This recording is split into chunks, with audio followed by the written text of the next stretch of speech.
penegak dan peroboh tauhid. Assalamualaikum warahmatullahi wabarakatuh. Bismillah, alhamdulillah, wa syukuri nikmatillah, la haula wa la quwata illa billahil aliyul azim. Penegak dan peroboh tauhid. Judul yang kami angkat kali ini, penegak tauhid, mereka yang mengajarkan tauhid yang sama dengan yang diimani para nabi. Karena para nabi beragama Islam, dalam pengertian semua para nabi itu satu tauhid, satu Tuhan, satu tujuannya hanya mencari ridhonya Tuhan yang menciptakan semua dalil. Kalau di umat Nabi akhir zaman disebut Allah Subhanahu wa Ta'ala, bukan berarti setiap yang disebut Allah Subhanahu wa Ta'ala itu sama dengan yang diimani para nabi. Karena di akhir zaman ini banyak yang menyetek tauhidnya agama tetangga seperti yang disabdakan oleh baginda Nabi Muhammad SAW. Perbuatan yang menyerupai mereka termasuk golongan mereka, seperti yang diajarkan para ustadz yang merobohkan tauhid yang dipahami kalau Allah Subhanahu wa Ta'ala itu berjisim atau disamakan dengan Adam, atau dengan dirinya sendiri, atau yang disebut menyesuskan dirinya sendiri.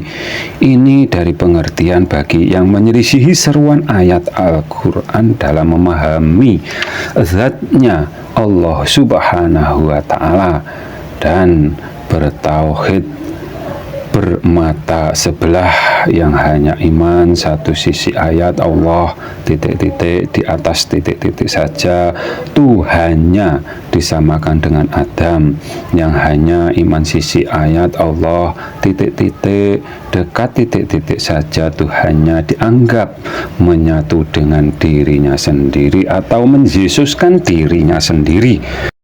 Para penegak tauhid mengajarkan tauhid dengan berpedoman ke semua ayat ketuhanan yang ada pada kitab suci Al-Quran dan berpegang teguh dengan seruan ayat Al-Quran.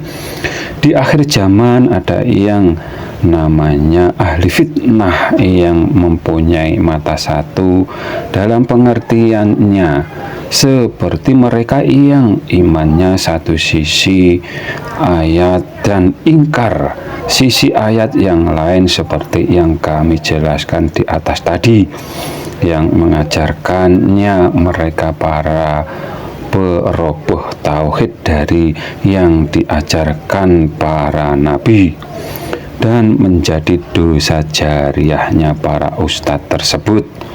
Mengajarkan ilmu tauhid itu harus paham dengan ayat juga dalil yang sebenarnya.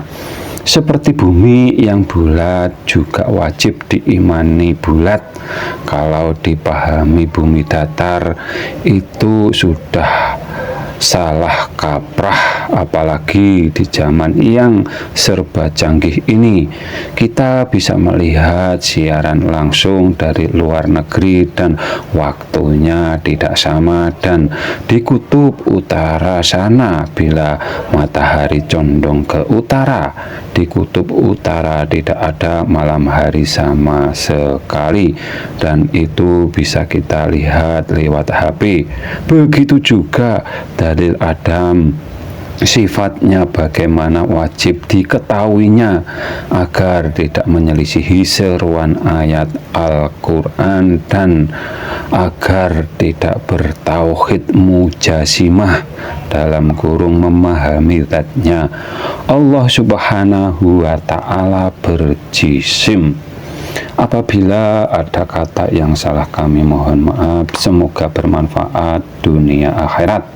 Akhiru salam, wassalamualaikum warahmatullahi wabarakatuh.